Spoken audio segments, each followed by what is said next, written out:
Hello, I'm Cath Curtin, otherwise known as Midwife Cath. Currently, I'm an antenatal educator for Cell Care, the largest cord blood and tissue bank in Australia. Today, I will briefly introduce you to the reasons why cord blood is collected at the birth of the baby.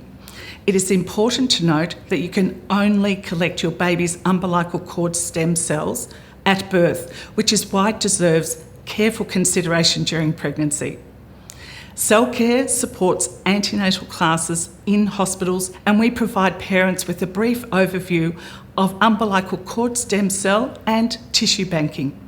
We want new parents to make an informed decision about umbilical cord blood and tissue storage options at the birth. Most parents attending antenatal classes have heard of cord blood and tissue banking, but may not know the full details associated with collecting cord blood and cord tissue. What we know is once parents receive information on cord blood and what it is used for, they are interested and pleased to have been informed. The University of New South Wales did some work looking at cord blood awareness, and what they found was that whether new parents decided to take the service up or not, 93% of expected parents wanted to receive the information during their antenatal education. That's why we partner with hospitals to provide you an overview. So, what is cord blood? What does it contain that makes it relevant to store it for the future?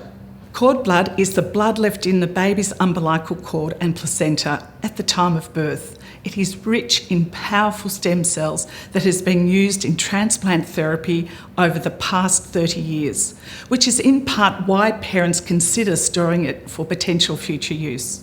The process for collecting cord blood after birth is quick. It's non-invasive, painless, and importantly, does not interrupt with the birth plans, the birth process, or delayed cord clamping. Cord blood can be collected at vaginal births or caesarean section births. Cord blood is rich in pristine, powerful stem cells that have been used in therapy for over 30 years. Today, cord blood is used to treat over 80 approved conditions, and the number of conditions has been expanding rapidly as the scientific world learns more about the potential of stem cells. If I had been providing this information in 2008, I would have quoted the number of approved indications at 33, and now, in 2020, it's 84. What that says to us is the potential uses for the multiple different kinds of stem cells in cord blood are increasing rapidly.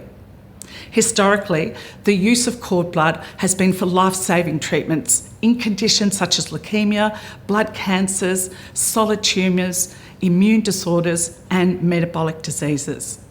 What we see now is that there are a significant number of potential uses emerging. Scientists understand that the cells from cord blood improve the outcomes of life-saving transplants and can also impact on the quality of life by improving therapies that we call regenerative medicine. Worldwide, there are more than 1,100 active clinical trials exploring new applications for stem cells from umbilical cord blood and tissue. These include trials focusing on autism, cerebral palsy, type 1 diabetes, acquired hearing loss, stroke, and spinal cord injury. Cell Care undertakes significant reinvestment in clinical research by funding a number of important Australian trials. One of the trials we fund is in cerebral palsy, where children with CP receive their siblings' cord blood as treatment. We are excited by the impact this trial is having and think it's worth sharing one of our client stories from Western Australia. 4-year-old Brodie Munns was the 11th recipient of cord blood cells in our trial, which is being undertaken at the Royal Children's Hospital in Melbourne. Brodie had limited movement in his left side and now uses his left arm as confidently as his right. Brodie was infused with his sister Zoe's cord blood as part of this trial, and this is what we refer to as family banking. Zoe's stem cells were a perfect match to Brodie. The latest development that Brodie's mum Brenda is reporting is that Brodie is now riding a bike a year after his transfusion. Based on data from overseas trials, we can expect that he will continue to see improvement for up to 2 years. We are excited that our Australian trial is reproducing results that have been observed in the United States and other countries such as Korea. There's a lot of research into other neurological conditions, such as autism, and we anticipate we will see clinical trials in this area in Australia in the not too distant future. You can look on our website or call our customer service team for more information on both our Australian trials and the ongoing international research. It is important to note that your baby's cord blood will be a perfect match for them and will more likely be a match for a sibling versus an unrelated donor. With Australia's multicultural society, we know finding a match on the donor registry is increasingly challenging, which is why our family banking service is growing in appeal to expectant parents who are considering cord blood banking. Cellcare's banking service also offers the collection and storage of umbilical cord tissue, which is simply a segment of umbilical cord itself. Cord tissue also contains different but important stem cells that facilitate the formation of bone, cartilage, soft tissue and smooth muscle.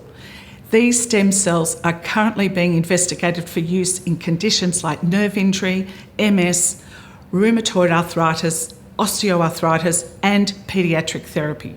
We've been offering cord tissue storage for about 8 years now, and roughly 66% of our families choose to store cord tissue as well as cord blood. There isn't yet TGA-approved uses in Australia for cord tissue. However, in countries such as Canada, MSCs from cord tissue have been approved to treat life-threatening conditions such as graft versus host disease. I've given you a very brief overview today. I'd like for you all to find out more about cord blood and consider your cord blood banking options at birth. Cellcare's customer service team are extremely helpful and can direct you to more information that will help you consider your options in this area. Know that you can only collect your baby's umbilical cord stem cells at birth, which is why it deserves careful consideration. Thank you for your attention, and I wish you my very best for your parenting journey.